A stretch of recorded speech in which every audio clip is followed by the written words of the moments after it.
ಕಾನೂನು ತಿದ್ದುಪಡಿ ವಿಧೇಯಕವನ್ನು ಪರಿಹರಿಸುವ ವಿಷಯ ಸಭೆ ಮುಂದೆ. ಮಾನ್ಯ ಅಧ್ಯಕ್ಷರೇ, ಕರ್ನಾಟಕ ಗೋಪಾಲಕೃಷ್ಣ ತಿದ್ದುಪಡಿ ಬಿಲ್ 2029 ನಿನ್ನೆ ಆಲ್ರೆಡಿ ಚರ್ಚೆ ಆಗಿದೆ. ಇದ್ರ ಬಗ್ಗೆ ಆಯ್ತು ಹೇಳ್ತಾರೆ.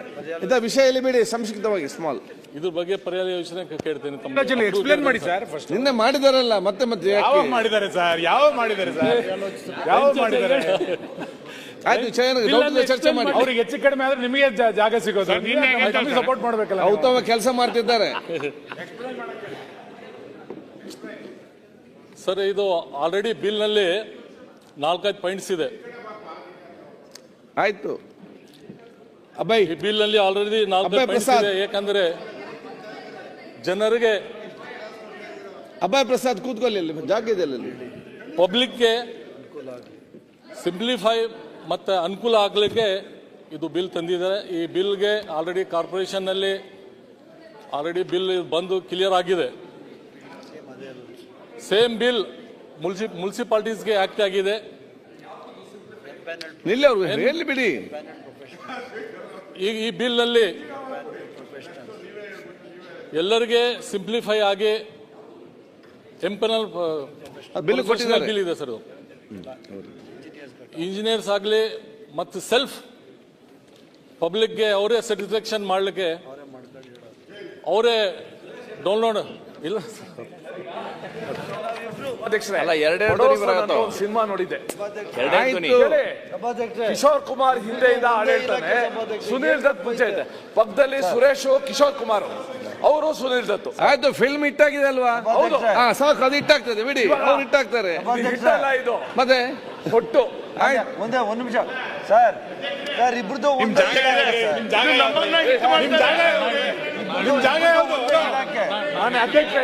ಆಯ್ತು, ನಾನೇ ನಿಂತ್ಕೊಂಡು ಮಾತಾಡ್ತಿರೋದು ನೀವು ಕುತ್ಕೊಂಬೋದು. ಎಲ್ ಬೇಕೋ, ಯಾಕೆ ಹಿಂಗ್ ಮಾಡ್ತೀಯ? ಪಾಪ ನಮ್ಮ ಆತ್ಮೀಯ ಸತೀಶ್ ರೆಡ್ಡಿ ಅವರೇ, ದಯವಿಟ್ಟು ಸತೀಶ್ ಎಕ್ಸ್ಪ್ಲೇನ್ ಮಾಡ್ತಾರೆ. ನೀವು ಈ ರೀತಿ ಗೊತ್ತಲ್ಲ, ನಾವು ಕುತ್ಕೋಣ ಸುಮ್ಮನೆ. ನೀವು ಬಹಳ ಅಂಡರ್ ಎಸ್ಟಿಮೇಟ್ ಮಾಡ್ತಾ ಇದ್ದಾರೆ. ಆಯ್ತು, ಅವ್ರು ಮಾತಾಡ್ತಾರೆ ಬಿಡ್ರಿ ಅವ್ರಿಗೆ. ಆಯ್ತು, ನೀವು ಕೂತ್ಕೊಳ್ಳಿ. ನನ್ಗೆ ನೀವು ಕೇಳುದಿಲ್ಲ, ಅದೇ ನನಗೆ ಬೇಸರ ಆಗೋದು. ಅಧ್ಯಕ್ಷರೇ, ನಮ್ದೇನು ನನಗೆ ಬಹಳ ಬೇಕಾದವ್ರು ಅವರು. ಇಲ್ಲ ಅವರು ನೋಡಿ, ಅವರ ಒಂದು 10-15 ವರ್ಷದಿಂದ ಗೊತ್ತವ್ರು ನನಗೆ. ಅವರ ಮಾತು ಕಡಿಮೆ, ಕೆಲಸ ಜಾಸ್ತಿ. ಹಿಂದೆ ಮುನಿರತ್ನನು ಕೂಡ ಮಂತ್ರಿ ಆದಾಗ, ಮಂತ್ರಿ ಆಗಿದ್ರು, ಅವಾಗ ಬಿಲ್ ಬಂದಾಗ ಹಣ ನಾನು ಮಾಡಲ್ಲ, ನೀವೇ ಮಾಡ್ಬಿಡಿ ಅಂತ ಹೇಳ್ತಾ ಇದ್ರು. ನಾನು ಹೇಳಿದೆ, ಕಲಿಬೇಕು, ಕೂತ್ಕೊ, ನೀನು ಏನು ತಪ್ಪನ ಮಾತಾಡು. ನಾನು ಈಗ ವಿರೋಧ ಪಕ್ಷದ ನಾಯಕರಾಗಿದ್ದೀರಿ, ಅಭ್ಯಾಸ. ನೀವು ಸ್ಪೀಕರ್ ಆಗ್ತೀರಿ ಅಂತ ಕನಸು ಮನಸ್ಸಲ್ಲಿ ತಿಳ್ಕೊಂಡಿಲ್ಲ. ಆ ಸ್ಥಾನ ಕೂತ ಮೇಲೆ ನೀವು ಮಾತಾಡ್ತಾ ಇದ್ದೀರಾ. ಹಾಗೆ ಅವ್ರು ಕಲೀಲಿ. ಏನು ನಾವೇನು ಇಲ್ಲಿ ಯಾರೂ ಹೊರಗಡೆ ಯಾರು ಇಲ್ಲಪ್ಪ. ತಪ್ಪು ಎಲ್ಲರೂ ತಪ್ಪು ಮಾಡೋರೆ. ತಪ್ಪು ಮಾಡದಿದ್ದವ್ರು ಈ ಪ್ರಪಂಚದಲ್ಲಿ ಯಾರು ಸಾಧ್ಯನೇ ಇಲ್ಲ. ತಪ್ಪು ಮಾಡಿದ್ದಾರೆ, ಕಲಿಬೋದು, ಅಭ್ಯಾಸ ಮಾಡು. ಅದಕ್ಕೋಸ್ಕರನೇ ಸುರೇಶ್ ಕುಮಾರ್ ಅವರು ಹೇಳಿದ್ದಾರೆ, ಮಣ್ಣೆ ಮಾಡು, ಎಷ್ಟಾಗುತ್ತೋ ಅಷ್ಟು ಎಕ್ಸ್ಪ್ಲೈನ್ ಮಾಡು. We will accept. Okay, pass ಮಾಡ್ಕೊಡ್ತೀನಿ.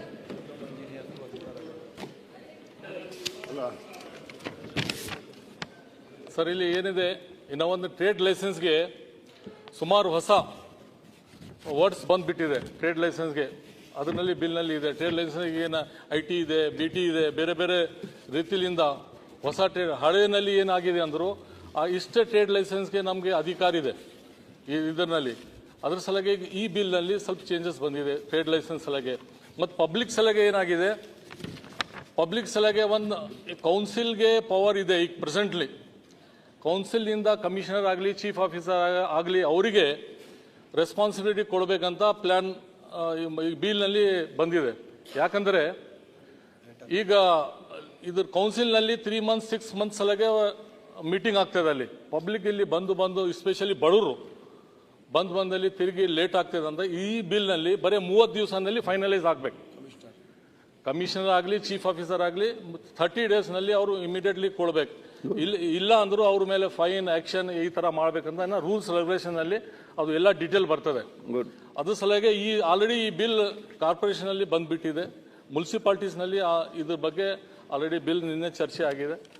ಮುಂದೆ ತಮ್ಮ ಎಲ್ಲರದು ಸಪೋರ್ಟ್ ಆದರೂ ಇದು ಬಿಲ್ ಬರ್ತದೆ. ರಿಕ್ವೆಸ್ಟ್ ಮಾಡ್ತೀನಿ. ಈಗ ಈಗೇನು ಇದರಲ್ಲಿ ಈ ಬಿಲ್ಲಲ್ಲಿ ತಂದಿರತಕ್ಕಂಥದ್ದು ಮುನ್ಸಿಪಲ್ ಕೌನ್ಸಿಲ್ ಎಂಬ ಪದದ ಬದಲಿಗೆ ಮುನ್ಸಿಪಲ್ ಕಮಿಷನರ್ ಅಥವಾ ಮುಖ್ಯಾಧಿಕಾರಿಗೆ ಏನು ಎಕ್ಸ್ಪ್ಲೈನ್ ಮಾಡಿದ್ದಾರೆ. ಪ್ರಜಾಪ್ರಭುತ್ವ ವ್ಯವಸ್ಥೆಯಲ್ಲಿ ಜನಪ್ರತಿನಿಧಿಗಳು ಅವರಿಗೆ ಇರ್ತಕ್ಕಂಥ ಒಂದು ಹಕ್ಕು, ಅದು ಮುನ್ಸಿಪಲ್ ಸದಸ್ಯರಿಗೆ. ನೀವು ಅದನ್ನು ಕಿತ್ತುಕೊಂಡು ನೀವು ಅಧಿಕಾರಿಗಳಿಗೆ ಕೊಟ್ಟರೆ ಸ್ಯಾಂಟಿಟಿ ಏನು ಉಳಿತದೆ? ಸ್ಯಾಂಟಿಟಿ ಉಳಿಬೇಕಲ್ಲ, ಅಧಿಕಾರ ಕಿತ್ತು ನೀವು ಬೇರೆಯವ್ರಿಗೆ ಹರೀಶ್ ಅವರೇ, ಈಗ ನಮ್ಗೆ ಗೊತ್ತಿದೆ, ಈಗ ಕೊಡುದು ಕೂಡ ಕಮಿಷನರೇ ಕೊಡುದು ಸರ್. ಹಾಗೆಲ್ಲ ಸರ್, ಮೀಟಿಂಗ್ ಇಟ್ಟು ಕೊಡೋದು ಏನಾಗಿದೆ ಅಂದ್ರೆ ಯಾವುದೇ ವಿಷಯಗಳು ಬಂದಾಗ ಪ್ರತಿ ತಿಂಗಳು ನಡೆಯುವಂತಹ ಸಾಮಾನ್ಯ ಸಭೆಯಲ್ಲಿ ಎಲ್ಲ ವಿಷಯಗಳನ್ನು ಇಟ್ಟು ಲೈಸೆನ್ಸ್ ಬರುವುದಿಲ್ಲ ಸರ್, ಬರುತ್ತೆ ಲೈಸೆನ್ಸ್ ಬರ್ತಾ ಇತ್ತು, ಅಜೆಂಡಾದಲ್ಲಿ ಬಂದು ಚರ್ಚೆ ಮಾಡಿ ಬರ್ತಾ ಇದ್ರು. ನೀವೀಗ ಇದರಲ್ಲಿ ಮುನ್ಸಿಪಲ್ ಕೌನ್ಸಿಲ್ ಬದಲಿಗೆ ಮುನ್ಸಿಪಲ್ ಕಮಿಷನ್ ಅಥವಾ ಮುಖ್ಯಾಧಿಕಾರಿ ಅಂತ ಹೇಳಿದಿರಿ. ಅಂದ್ರೆ ಕೌನ್ಸಿಲ್ ಗಮನಕ್ಕೆ ಬಾರದಲ್ಲೇ ನೇರವಾಗಿ ಮುಖ್ಯಾಧಿಕಾರಿಗೆ ಕೊಡಬಹುದು ಅಂತೇಳಿ ಬಿಲ್ಲಲ್ಲಿ ತಂದಿದಿರಿ. ಮಾನ್ಯ ಸಚಿವರು ಏನ್ ಹೇಳಿದ್ರು ಅಂತಂದ್ರೆ ಇದರಿಂದ ತಡ ಆಗ್ತಾ ಇದೆ ಅಂತಂದ್ರು. ಪ್ರತಿ ತಿಂಗಳು ಸಾಮಾನ್ಯ ಸಭೆ ಸೇರ್ಬೇಕು ಅಂತಿದೆ ಕೌನ್ಸಿಲ್ ಅಲ್ಲಿ. 3 ತಿಂಗಳಿಗೆ ಒಂದ್ಸರಿ ಸೇರೋದಲ್ಲ, ಪ್ರತಿ ತಿಂಗಳು ಸೇರ್ತಾರೆ. ಯಾರು ಎಲ್ಲಿ ಸೇರಲ್ಲ ಅಂತ ಹೇಳ್ತಿದ್ರಿ? ಹಾಗಾಗಿ ದಯಮಾಡಿ ಇದನ್ನ ಜನಪ್ರತಿನಿಧಿಗಳ ಗೌರವವನ್ನು ಉಳಿಸಿ ಅಂತ ನನ್ನ ವಿನಂತಿ ಅಷ್ಟೇ. ಓಕೆ, ಎಲ್ಲ ಬೇರೆ ಚರ್ಚೆ ಬೇಡ, ಸಿಂಪಲ್ ವಿಚಾರ. ಏನು ಸುನೀಲ್ ಕುಮಾರ್ ಅವರು ಹೇಳಿದ್ರು, ಈಗಾದ್ರೆ ಅಲ್ಲಿ ಮುನ್ಸಿಪಾಲಿಟಿಯಲ್ಲಿ ಚುನಾಯಿತ ಪ್ರತಿನಿಧಿಗೆ ಗೌರವನೇ ಸಿಗೋದಿಲ್ಲ. ಎಲ್ಲರೂ ಹೋಗ್ತಾರೆ, ಚೀಫ್ ಆಫೀಸರ್ ಅಂತ ಹೋಗ್ತಾರೆ, ಕೆಲಸ ಮಾಡಿಸ್ಕೊಂಡ್ ಬರ್ತಾರ. ಒಂದ್ ನಿಮಿಷ ತಡ್ರಿ ಅಧ್ಯಕ್ಷರೇ, ಒಂದೇ ನಿಮಿಷ. ಮತ್ತೆ ಹಾಗಿದ್ರೆ ಎಲ್ಲ ಅಧಿಕಾರಿಗಳು ಇಲ್ಲಿ ಚೀಫ್ ಸೆಕ್ರೆಟರಿ ಕೊಟ್ಬಿಡ್ರಿ. ಆಯ್ತು ಮಂತ್ರಿ ಅವರೇ. ಅಲ್ಲ ಒಂದ್ ನಿಮಿಷ ಚೀಫ್ ಸೆಕ್ರೆಟರಿ ಕೊಡ್ರಿ. ಅದೇ ವಿಷಯ ಮಾತಾಡ್ತೀನಿ. ಈ ಸದನದಲ್ಲಿ ಹಿರಿಯರಾಗಿರ್ತಕ್ಕಂಥ DP ಜಯಚಂದ್ರ ಅವರು ಇದ್ದಾರೆ, ಕೋನ್ ರೆಡ್ಡಿ ಅಂತ ಅವರು ಇದ್ದಾರೆ. ಅವ್ರು ಹೇಳಿ ಜನಪ್ರತಿನಿಧಿಗಳಿಗೆ ಇಂಥ ಒಂದು ಅವಕಾಶಗಳನ್ನು ತೆಗೆಯುವಂಥದ್ದು ಸರಿ ಅಂತ ಹೇಳಿ. ರೆಡ್ಡಿ ಅವರೇ, ಇಲ್ಲ, ಈ ಬಿಲ್ ತರ್ತಕ್ಕಂಥದ್ದು ಸ್ವಲ್ಪ ಒಳ್ಳೇದೇ ಇದೆ. ಆದ್ರೆ ಒಂದು ಮಾತನ್ನ ಸಿವಿಲ್ ಇಂಜಿನಿಯರ್ಗಳಿಗೆ ಕೆಲವೊಂದು ಬದಲಾವಣೆ ಮಾಡ್ಯಾರ. ಏನಂದ್ರೆ ಅವರು ಇಲ್ಲಿವರೆಗೆ ಅವರೆಲ್ಲ ಕೆಲಸ 3 ಲಕ್ಷ ಜನ ಅದಾರ ಇಡೀ ರಾಜ್ಯದಲ್ಲಿ. ಅವ್ರ ಹಕ್ಕನ್ನು ಕಡಿಮೆ ಆಗ್ತಕ್ಕಂಥ ಆಗ್ಬೋದು. ಅದನ್ನ ಸ್ವಲ್ಪ ತಿದ್ದುಪಡಿ ಮಾಡಿಕೊಂಡು ಇದನ್ನು ಸೇರಿಸ್ಬೇಕು. ಅದಕ್ಕೆ MBBL ತಿದ್ದುಪಡಿ ಮಾಡೋದು ಅಂತ ಹಾಕ್ಯಾರ. ಅದನ್ನ ಸ್ವಲ್ಪ ಚೇಂಜ್ ಮಾಡ್ಬೇಕು ಅಂತ ವಿನಂತಿ ಮಾಡಿ. ಮುನ್ರಾಜ್ ಸರ್, ಇದ್ರ ಜೊತೆ ಈ ಒಂದು ಸೆಕ್ಷನ್ 1A ಕರಗಳು, ನಿರ್ಬಂಧಗಳು ಮತ್ತು ಷರತ್ತುಗಳ ವಿಧಿಸೋದಕ್ಕೆ ಇದಕ್ಕೂ ಚೀಫ್ ಆಫೀಸರ್ ಮತ್ತೆ ಕಮಿಷನರ್ಗೆ ರೈಟ್ಸ್ ಕೊಟ್ಟಿದ್ದಾರೆ ಸರ್. ಅದರಲ್ಲಿ ಏನ್ ಮಾಡ್ತಾ ಇದ್ದಾರೆ, penalty imposed at time of issuance of occupancy certificate for commencement certificate, regularisation ಪೆನಲ್ಟಿಗೂ ರೈಟ್ಸ್ ಇವರು ಕಮಿಷನರ್ಗೆ ಕೊಡ್ತಾ ಇದ್ದಾರೆ ಟು ಫಿಕ್ಸ್ ದ ಪೆನಲ್ಟಿ. ಅದು ಅಟ್ಲೀಸ್ಟ್ ಬಾಡಿಯಲ್ಲಿ ಇಡಬೇಕಲ್ಲ ಸರ್. ಇಶ್ಯೂ ಮಾಡಕ್ ಲೈಸೆನ್ಸ್ ಓಕೆ, ಬಟ್ ಎಷ್ಟು ಫೈನು ಅಥವಾ ಎಷ್ಟು ಪೆನಲ್ಟಿ ಅಂತ ಇಂಪೋಸ್ ಮಾಡಕ್ ಅದಕ್ಕೂ ರೈಟ್ಸ್ ಕಂಪ್ಲೀಟ್ಲಿ ಇವರು ಕಮಿಷನರ್ಗೆ ಅಥವಾ ಚೀಫ್ ಆಫೀಸರ್ ಕೊಡ್ತಾ ಇದ್ದಾರೆ ಸರ್ 1A ಸೆಕ್ಷನ್ ಅಡಿ. ಅಧ್ಯಕ್ಷರೇ, ಪುರಸಭೆ, ಪಟ್ಟಣ ಪಂಚಾಯತ್, ನಗರ ಪಂಚಾಯತಿಗಳಿವೆ. ಅದಕ್ಕೆ ಸಂವಿಧಾನಾತ್ಮಕವಾಗಿ ಚುನಾವಣೆ ನಡೆದು ಅದರಲ್ಲಿ ಆಮೇಲೆ ಅಧ್ಯಕ್ಷರು, ಸದಸ್ಯರು ಇರ್ತಾರೆ, ಉಪಾಧ್ಯಕ್ಷರು ಇರ್ತಾರೆ. ಆ ಒಂದು ಸಾಮಾನ್ಯ ಸಭೆ ಪ್ರತಿ ತಿಂಗಳು ನಡೆಯುತ್ತದೆ. ಆ ಸಾಮಾನ್ಯ ಸಭೆಯಲ್ಲಿ ಅಜೆಂಡಾವನ್ನಿಟ್ಟು ಅಜೆಂಡಾದಲ್ಲಿ ಸೇರಿಸಿಕೊಂಡು ಅಲ್ಲಿ ತೀರ್ಮಾನ ಆಗ್ಬೇಕಲ್ಲದೆ ನೇರವಾಗಿ ನಮ್ಮ CEO ಅಥವಾ AC ಅವರು ಮಾಡಿದ್ರೆ ಇದಾಗದೆ ಬಾಡಿಗೆ ಏನು ಗೌರವ ಇದೆ? ಹೇಳದೆ ಕೇಳದೆ ಎಲ್ಲ ಸೆಕ್ರೆಟರಿ ಮಾಡೋದಿದ್ರೆ ಈಗ ಇಲ್ಲಿ ಮುಖ್ಯಮಂತ್ರಿಗಳ ಗಮನಕ್ಕೆ ಬರದೆ ಸೆಕ್ರೆಟರಿ ಮಾಡ್ಲಿಕ್ಕೆ ಆಗ್ತದ? ಬರಬಾರ್ದು ಅದು ಅಂತ. ಅಲ್ಲ, ಇದನ್ನ ಪಾಸ್ ಮಾಡೋದಾದ್ರೆ ತಿದ್ದುಪಡಿಯೊಂದಿಗೆ ಅಂತ ಹೇಳಿ ಪಾಸ್ ಆಗಬೇಕು.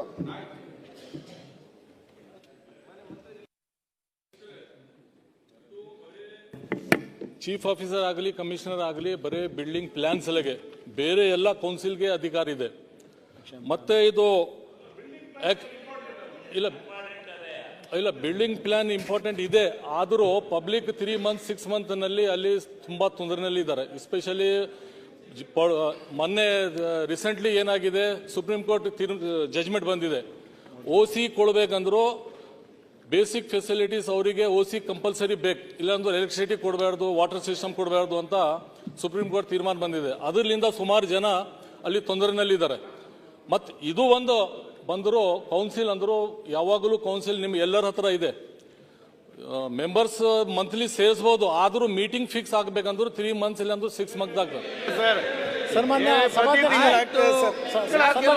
ನಾವು ಸದಸ್ಯರು MLAಗಳು ಬೋರ್ಡ್, ನಾವು ಸದಸ್ಯರು MLAಗಳು ತಿಂಗಳು ಆಗ್ಬೇಕು. ಇಲ್ಲ ತಮ್ದು ಏನ್ ಸಜೆಷನ್ ಇದೆ? ಏನ್ ಸಜೆಷನ್ ಇಲ್ಲ. ಇದು ಅವ್ರು ಹೇಳ್ದಂಗೆ ನಿಜವಾಗ್ಲೂ ಕಮಿಷನರಿಗೆ ಕೊಡಬೇಡಿ. ಅಲ್ಲಿ ಲೋಕಲ್ ಬಾಡಿಗಳು ಏನ್ ಮಾಡ್ತವೆ? ಒಂದ್ ನಿಮಿಷ ಸಚಿವರೇ, ಸನ್ಮಾನ್ಯ ಸಚಿವರೇ, ಸಚಿವರು ಒಂದ್ ನಿಮಿಷ ಬಾಡಿಗಳು ಏನ್ರಿ ಮಾಡ್ಬೇಕು? ನಾಳೆ ಬೆಳಿಗ್ಗೆ ಅವ್ರನ್ನ ಇದಕ್ಕೆ ಅಲ್ಲಿ ಮಾತಾಡ್ಸಕ್ ಜನಗಳು. ಅದೇ ಸನ್ಮಾನ್ಯ ಅಧ್ಯಕ್ಷರೇ, ಇದು ಕೌನ್ಸಿಲ್ ಅಲ್ಲಿ ಇದ್ದಂತ ಸಂದರ್ಭದಲ್ಲಿ ಆ ಸದಸ್ಯರ ನಿರ್ಣಯದ ಮೇಲೆ ಇದನ್ನು ಮಾಡಿದ್ರೆ ಭ್ರಷ್ಟಾಚಾರ ವ್ಯವಸ್ಥೆ ಕಡಿವಾಣ ಹಾಕಿದಾಗ ಆಗ್ತದೆ. ಇಲ್ಲದಿದ್ರೆ ನೀವು ಡೈರೆಕ್ಟ್ ಆಗಿ ಇದನ್ನು ಕಮಿಷನರ್ ಇವರಿಗೆ ಕೊಟ್ರೆ ನಾಳೆ ಇನ್ನು ಯಾರನ್ನು ಕೇಳೋದಿಲ್ಲ ಜನ.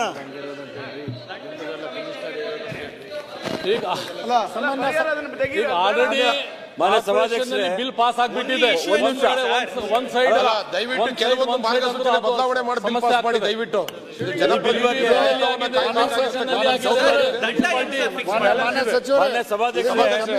ಚೀಫ್ ಆಫೀಸರ್ಗೆ ಒಂದ್ ನಿಮಿಷ ಅಲ್ಲ, ನಾನು ಆಡಳಿತ ಪಕ್ಷ ಸದಸ್ಯರಿಗೆ ಎಲ್ರಿಗೂ ಸಮಸ್ಯೆ ಆಗ್ತದೆ ಈ ರೀತಿಯ ಬಿಲ್ ಅನ್ನು ಇಂಪ್ಲಿಮೆಂಟೇಷನ್ ಮಾಡಿದ್ರೆ. ಈಗ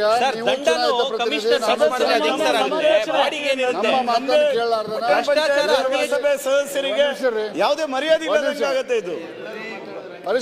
ಹರೀಶ್ ಪೂಜಾ, ಏನ್ ಸರ್ ಇದು?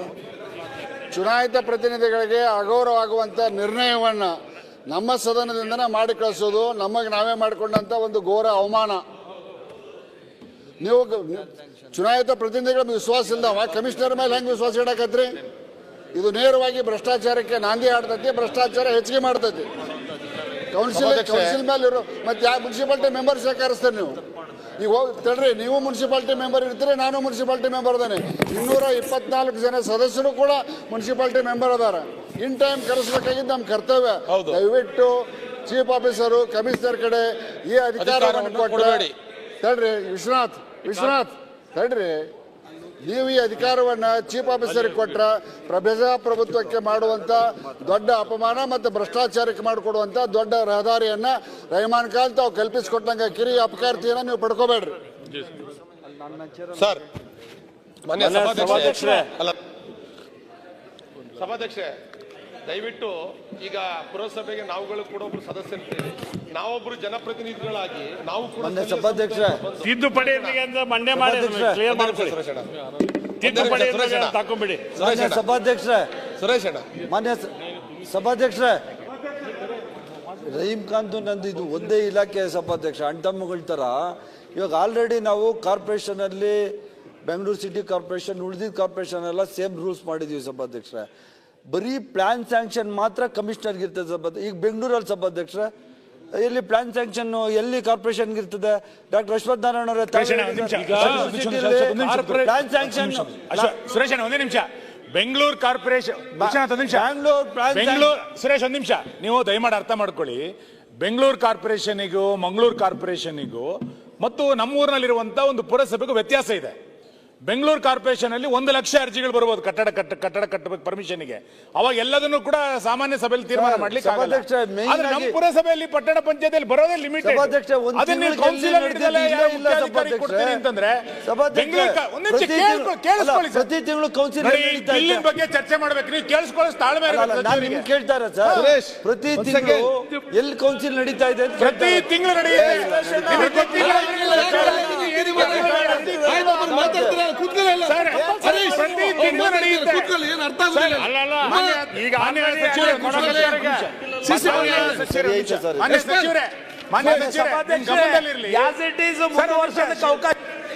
ನಿಮಿಷ ಮಾನ್ಯ ಸಚಿವರು, ನಿಮಗೆ ಗೊತ್ತಿರಲಿ, ನಿಮ್ ಗಮನಕ್ಕೆ ಪ್ರತಿ ತಿಂಗಳು ಎಲ್ಲಿ ನಡೆಯುತ್ತೆ ಅಂತ ಕೇಳ್ತಾ ಇದ್ರಿ. ಪ್ರತಿ ತಿಂಗಳು 30ನೇ ತಾರೀಕು ನಡೆಯೋದು. ಎಲ್ಲ ಕಡೆ ನಡೆಯುತ್ತೆ ಗುರುವೆ, ಎಲ್ಲ ಕಡೆ ನಡೆಯುತ್ತೆ. ದಯಮಾಡಿ ಬೆಂಗಳೂರು ಕಾರ್ಪೊರೇಷನ್ ಪುರಸಭೆ ಪಟ್ಟಣ ಪಂಚಾಯತ್ ಹೋಲಿಕೆ ಮಾಡಬೇಡಿ. ಇನ್ನೊಂದು ಮೈನ್ ಪಾಯಿಂಟ್ ಇದೆ ಮಾಡಿದ್ರೆ ಲೇಟ್ ಮಾಡಿದ್ರೆ ಬಂದ್ಬಿಟ್ಟು ಕೌನ್ಸಿಲ್ ಅವ್ರು ಅಪೀಲ್ ಮಾಡ್ಬೋದು.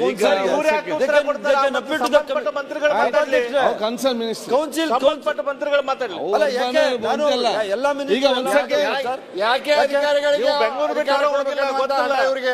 ಬಿಟ್ಟು ನಾವು ಮಾತಾಡ್ಬೋದು.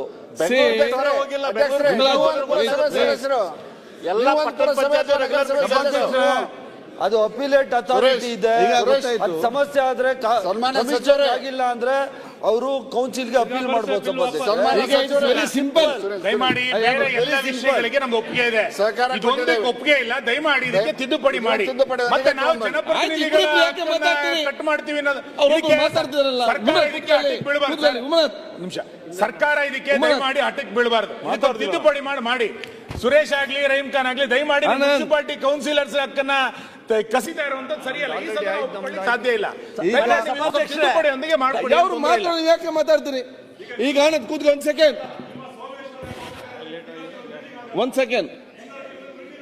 ಈಗ ನಾವೊಂದು ಕೇಳಿ ಆಯ್ತು. ಈಗ ವಿಷಯ ಒಂದ್ ನಿಮಿಷ ಈ ಬಿಲ್ ಬಗ್ಗೆ ಒಂದ್ ನಿಮಿಷ ಮಾತಾಡ್ತೀನಿ. ನಾನು ಪುರಸಭಾ ಸದಸ್ಯನಾಗಿ ಕೆಲಸ ಮಾಡಿದ್ದೀನಿ. ಯಾವುದೇ ಬಿಲ್ಡಿಂಗ್ ಲೈಸೆನ್ಸ್ ವಾರಕ್ಕೆ 8-10 ಬಿಲ್ಡಿಂಗ್ ಲೈಸೆನ್ಸ್ ಬರ್ತಾ ಇರುತ್ತೆ. ಇಲ್ಲಿರ್ತಕ್ಕಂಥ ಎಲ್ಲ ಸದಸ್ಯಗಳು ಹೇಳಿ ಕನಿಷ್ಠ 3-4 ತಿಂಗಳು ಕಡಿಮೆ ಎಲ್ಲೂ ಕೂಡ ಪುರಸಭೆಯ ಜನರಲ್ ಬಾಡಿ ಕೆಲವು ಎಷ್ಟೋ ಪುರಸಭೆಗಳಲ್ಲಿ 6 ತಿಂಗಳು ಜನರಲ್ ಬಾಡಿ ಆಗಲ್ಲ. ಸಾಮಾನ್ಯ ಜನ ಬಿಲ್ಡಿಂಗ್ ಲೈಸೆನ್ಸ್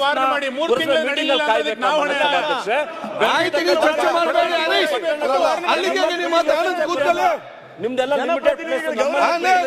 ನಿಮ್ಮ ಅಭಿಪ್ರಾಯವನ್ನು ನಾವು ಹೇಳಿದ ಕೇಳಲಿಲ್ಲ. ಜನಸಾಮಾನ್ಯರು ಆಯ್ತು, ಗೊತ್ತಾಯ್ತು, ಎಲ್ಲ ಬುದ್ಧಿವಂತರು ಕೊಟ್ಟು ಮಾಡ್ಲಿ, ಸರಿ ಕಾಪಾಡ್ಲಿ,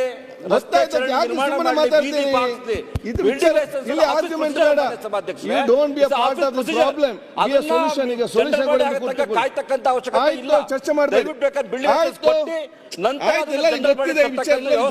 ಯಾಕೆ ಮತ್ತೆ ಮತ್ತೆ ಮಾತಾಡ್ತೀವಿ?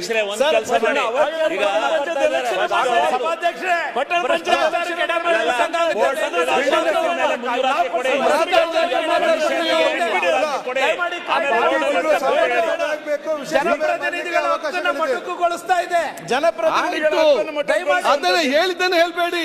ಬಿಲ್ಡಿಂಗ್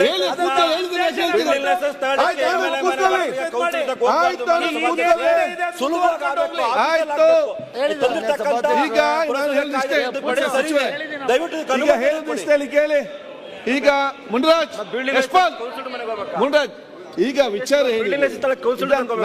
ಆನಂದ್ ಕೂತ್ಕೊಳ್ಳಿ. ನೋಡಿ, ನೀವೆಲ್ಲ ಶಾಸಕರು ಮತ್ತು ಎಲ್ಲ ಅನುಭವ ಇರುವವರು, ಈ ಪಂಚಾಯತ್ ನಗರಸಭೆ ಇದನ್ನೆಲ್ಲ ನೋಡಿಕೊಂಡು ಇಲ್ಲಿ ಬಂದವರು. ಇಲ್ಲಿ ಈ ಒಂದು ಸಮಸ್ಯೆಯನ್ನು, ಈ ಒಂದು ಬಂದಂತ ಅಭಿಪ್ರಾಯಕ್ಕೆ ಹೇಗೆ ಸಮರ್ಪಕವಾಗಿ ತೀರ್ಮಾನ ಮಾಡಬೇಕು ಚರ್ಚೆ ಮಾಡೋದು ಬಿಟ್ಟು ಅದು ಹಾಗೆ ಅದೆಲ್ಲರಿಗೂ ಗೊತ್ತಿದೆ. ಇಲ್ಲಿ ವಿಚಾರ ಏನಿದೆ, ಇಲ್ಲೊಂದು ಬಿಲ್ ಅವ್ರು ಮಂಡನೆ ಮಾಡಿದ್ದಾರೆ. ಇದರಲ್ಲಿ ಏನಿದೆ, ಮುಂಚೆ ಕೌನ್ಸಿಲ್ ಅಂತ ಇದ್ದದ್ದನ್ನು ಕಮಿಷನರ್ಗಂತ ಇವತ್ತು ಅವರು ಕೊಟ್ಟಿದ್ದಾರೆ. ನಿಮ್ಮ ಅಭಿಪ್ರಾಯ ಏನಿದೆ, ಜನಪ್ರತಿನಿಧಿ ಹಕ್ಕನ್ನು ಕಸಿಯುವಂಥ ಕೆಲಸ ನಾವು ಮಾಡಬಾರ್ದು. ಒಂದು, ಅದಕ್ಕಾಗಿ ಆ ಬಿಲ್ಲು ನಮಗೆ ಅಷ್ಟು ಬರಲಿಕ್ಕೆ ಆಗುವುದನ್ನು ನಿಮ್ಮ ಅಭಿಪ್ರಾಯ ಹೇಳಿದ್ದೀರಿ. ಅವರ ಅಭಿಪ್ರಾಯ ಪ್ರಕಾರ ಏನಿದೆ, ನಾವು ಜನಪ್ರತಿನಿಧಿ ಹಕ್ಕನ್ನು ಕೂಡ ಕಸಿಯುವುದಿಲ್ಲ. ಏನು ಇವತ್ತು ನೀವೊಂದು ಬಿಲ್ಡಿಂಗ್, ಫಾರ್ ಎಕ್ಸಾಂಪಲ್ ನೀವೊಂದು ಪರ್ಮಿಷನ್ ನೀವು ಅಪ್ಲಿಕೇಶನ್ ಕೊಡ್ತೀರಿ, ಅದು ನೀವು ನೀವು 2ನೇ ತಾರೀಕು ಕೊಟ್ಟರು ಕೂಡ ನೆಕ್ಸ್ಟ್ ಕೌನ್ಸಿಲ್ ಮೀಟಿಂಗ್ ಆಗಬೇಕಾದ್ರೆ ಇನ್ನು 28 ದಿವಸ ನೀವು ಕಾಯಬೇಕು. ಆಯ್ತವ, ಕೂತ್ಕೊಳ್ಳೊಮ್ಮೆ. ನೀವೊಬ್ಬ ಬುದ್ಧಿವಂತರ? ಕೆಲವು ಬಹುತೇಕ ಎಲ್ಲ ನಗರಸಭೆಯಲ್ಲಿ ಮತ್ತು ಸ್ಥಳೀಯ ಸಂಸ್ಥೆಗಳಲ್ಲಿ 1 ತಿಂಗಳಿಗೊಮ್ಮೆ ಸಭೆ ನಡೀತದೆ. ಅದು ಇಡೀ ರಾಜ್ಯದ ಎಲ್ಲ ಕಡೆಗಳಲ್ಲಿ ನಮಗೆ ಹೇಳಿಕೆ, ನಮ್ಮ ಜಿಲ್ಲೆಯಲ್ಲಿ ಸಾಧಾರಣ ಕಡ್ಡಾಯವಾಗಿ ಪ್ರತಿ ತಿಂಗಳು ಕೂಡ ಕೌನ್ಸಿಲ್ ನಡೀತದೆ. ನನಗೆ ಬೇರೆ ಜಿಲ್ಲೆದು ಗೊತ್ತಿಲ್ಲ. ಇವು ಕೆಲವರು ಹೇಳ್ತಾರೆ 6 ತಿಂಗಳಿಗೆ ನಡೆಯುವುದಿಲ್ಲ, ಕೆಲವು 3 ತಿಂಗಳು ನಡೆಯುವುದು. ಅದು 1 ತಿಂಗಳಿಗೊಮ್ಮೆ ನಡೆಯಲಿ. ನೀವೊಬ್ಬರು ಒಂದು ಬಿಲ್ಡಿಂಗ್ ಲೈಸೆನ್ಸ್ ಅಪ್ಲಿಕೇಶನ್ ಕೊಟ್ಟಾಗ ನೀವು 2ನೇ ತಾರೀಕು ಕೊಡ್ತೀರಿ, ನೀವು ಕೌನ್ಸಿಲ್ ತನಕ ನೀವು 28 ದಿವಸ ನೀವು ಕಾಯಬೇಕು. ಆವಾಗ ಒಂದು ಹೇಳಿ ಕೇಳಿ. ಅದಕ್ಕಾಗಿ ನೀವು 2ನೇ ತಾರೀಕು ಕೊಟ್ಟರೆ ನಿಮ್ಗೆ 1 ವಾರದಲ್ಲಿ ಕೋರೊಂದು ಅವಕಾಶ ಮಾಡಿ ಕೊಡೋ ಜೊತೆಯಲ್ಲಿ ನಾನು ಹೇಳುವಂಥದ್ದೇನು, ಒಮ್ಮೆ ಕಮಿಷನ್ ಕೊಟ್ಟರೆ ನೆಕ್ಸ್ಟ್ ಮಂತ್ಲಿ ಮೀಟಿಂಗ್ ಬರುವಾಗ ಆ ಮಂತ್ಲಿ ಮೀಟಿಂಗ್ ಕಮಿಟಿ ಮೀಟಿಂಗ್ ಅದನ್ನು ತರಬೇಕು. ಎಷ್ಟೇ ಲೈಸೆನ್ಸ್ ಕೊಟ್ಟರು ಅದನ್ನು ನೆಕ್ಸ್ಟ್ ಕೌನ್ಸಿಲ್ ಮೀಟಿಂಗಲ್ಲಿ ಮೀಟು ಅದನ್ನು ಅಪ್ರೂವ್ ಮಾಡಿಸಬೇಕಂತ ಕೆಲಸ ಇದನ್ನು ಮಾಡಿಸ್ಬೇಟ್ರೆ ಅಂತ ನನಗೆ ಕಾಣ್ತದೆ. ಅವ್ರು ಸಚಿವರು ಏನು ಹೇಳಿದ್ರು ಅಂದ್ರೆ, ಸುರೇಶ್ ಒಂದು ನಿಮಿಷ, ಸಚಿವರು ಮಾತಾಡ್ತಾ ಏನು ಹೇಳಿದ್ರು ಅಂದ್ರೆ 3 ತಿಂಗಳಿಗೆ 4 ಕೆಲವೊಂದು ಕಡೆ ನಡೀತದೆ, ಅದಕ್ಕೆ 30 ದಿನದೊಳಗೆ ಕಮಿಷನರ್ಗೆ ಕೊಡಬೇಕು ಅಂತ ಪರ್ಮಿಷನ್ ಕೊಟ್ಟಿದೀವಿ ಅಂತಂದ್ರು. ಕಮಿಷನರೇ 30 ದಿನದೊಳಗೆ ಒಳಗೆ ಮಾಡೋದಾದ್ರೆ ಕೌನ್ಸಿಲ್ ಮೀಟಿಂಗ್ 30 ದಿನದಲ್ಲಿ ನಡೆಯುತ್ತೆ. ಯಾರಿಗೆ ಇದನ್ನ ನೀವು 2ನೇ ತಾರೀಕು 3ನೇ ತಾರೀಕು ಅಂತ ಹೇಳಿ ಪ್ಯಾಚ್ ಮಾಡಬೇಡಿ. ನೀವು ಆ ಸ್ಥಾನದಲ್ಲಿ ಕುತ್ಕೊಂಡ್ರೆ ಹೇಳ್ಬೇಕಲ್ಲ. 3ನೇ ಈಗ ತಾರೀಕು ನೋಡಿ. ಆಯ್ತು ಸರ್, 15 ದಿನ ಏನಾಗುತ್ತೆ? ಯಾರಿಗೆ ಅರ್ಜೆಂಟ್ ಇದೆ 15 ದಿನದಲ್ಲಿ? ಅಧ್ಯಕ್ಷರೇ, ಅಧ್ಯಕ್ಷರೇ. ಸುಮ್ನೆ ಇದನ್ನ urgent ಮಾಡ್ಕೊಂಡು ಒಂದೇ ನಿಮಿಷ corruption ಗೆ ನಾಂದಿ ಆಗುತ್ತೆ ಅಷ್ಟೇ. ಮೂರ್ ದಿನ ಆಗ್ಬೋದು, maximum ಹೇಳ್ತಾ ಇರೋದು. ಈಗ ಕೆಲವು ಭಾಗಗಳಲ್ಲಿ ಇದೆ. ಇದಕ್ಕೆ ಯಾಕೆ ವಿರೋಧ ಯಾಕೆ ಮಾಡ್ಬೇಕು? ಸಚಿವರೇ ಸರ್ ಬರೀ ಪ್ಲಾನ್ ಮಾತ್ರ. ತಾವು ಸಚಿವರಿದ್ದೀರಿ, ತಾಳ್ಮೆ ವಹಿಸ್ರಿ, ಮಾತಾಡೋದು ಒಂದ್ ನಿಮಿಷ ಸುರೇಶ್. ನಿಮ್ಮ ಮಾಡ್ಲಿ ಬಿಡಿ, ಏನ್ ತೊಂದ್ರೆ ಇಲ್ಲ. ಕೊಂಡೋಡಿ ಒಂದ್ ನಿಮಿಷ. ಬೆಂಗಳೂರು ಇರ್ಬೋದು, ಮಂಗಳೂರು ಇರ್ಬೋದು, ಹುಬ್ಳಿ ಧಾರವಾಡ ಇರ್ಬೋದು, ಇಲ್ಲಿ ಬರುವಂತ ಅರ್ಜಿಗಳ ಸಂಖ್ಯೆಗೆ, ನಮ್ಮ ನರಗುಂದ ಪುರಸಭೆಗೆ ಬರುವಂತ ಅರ್ಜಿಗಳ ಸಂಖ್ಯೆಗೆ, ನವಲಗುಂದ ಪುರಸಭೆಗೆ ಬರುವಂತ ಅರ್ಜಿಗಳ ಸಂಖ್ಯೆಗೆ ಅಜಗಜಾಂತರ ವ್ಯತ್ಯಾಸ ಇದೆ. ಏನು ಇವತ್ತ ಮನೆ ಕಟ್ಟಬೇಕು ಅಂತ ಏನು ದೊಡ್ಡ ಒಂದು ಡಿಮಾಂಡ್ ಇರೋದಿಲ್ಲ. ಆ ಕಾರಣಕ್ಕಾಗಿ ಚುನಾಯಿತ ಪ್ರತಿನಿಧಿಗಳ ಅಧಿಕಾರವನ್ನ ಕಸಿಬೇಡ್ರಿ. ಇದರಿಂದ ದೊಡ್ಡದೇನು ಸಾಧನೆ ಮಾಡ್ದಂಗೆ ಆಗೋದಿಲ್ಲ. ಸನ್ಮಾನ್ಯ ಕಮಿಷನ್ ಒಂದು ನಿಮಿಷ ಸರ್. ಕಾರ್ಪೊರೇಷನ್ ಇತಿಮಿತಿ ಬೇರೆ, ಪುರಸಭೆ ಇತಿಮಿತಿ ಬೇರೆ. ಆ ಪುರಸಭೆ ಇತಿಮಿತಿಗಳನ್ನ ನೋಡ್ರಿ. ಮೊದ್ಲ ಮುನ್ಸಿಪಾಲ್ಟಿಗೆ 10 ರೂಪಾಯಿ ಗ್ರಾಂಟ್ ಇಲ್ಲ, ಆ ಪುರಸಭೆ ಸದಸ್ಯರ ಮಾನ ಮರ್ಯಾದೆ ಉಳಿತಿಲ್ಲ, ಮತ್ತಿದ್ದಂತ ಅಧಿಕಾರವನ್ನು ಕಸ್ಕೊಂಡು ಅವ್ರನ್ನ ಬೀದಿ ಪಾಲು ಮಾಡಬೇಡ್ರಿ. ಇಲ್ಲಿ ಈ ಒಂದು ಬಿಲ್ನ ಚರ್ಚೆ ನಾವೀಗ ಇಟ್ಟು ಊಟ ಮಾಡಿದ ನಂತರ ಮತ್ತೆ ನಾವು ಚರ್ಚೆಗೆ ತಗೊಂಡು ವ್ಯವಸ್ಥೆ ಮಾಡೋದು. ಅದಕ್ಕಿಂತ ಮುಂಚೆ ಒಂದು ಪ್ರಕಟಣೆ. ದಿನಾಂಕ 12/8/2025 ಗಮನ ಸೆಳೆಯುವ ಸೂಚನೆ ಮೇರೆಗೆ ನೀಡಿರುವ ಉತ್ತರದಲ್ಲಿ ತಿಳಿಸಿರುವಂತೆ ನವಶಿಲಾ ಯುಗ ಮತ್ತು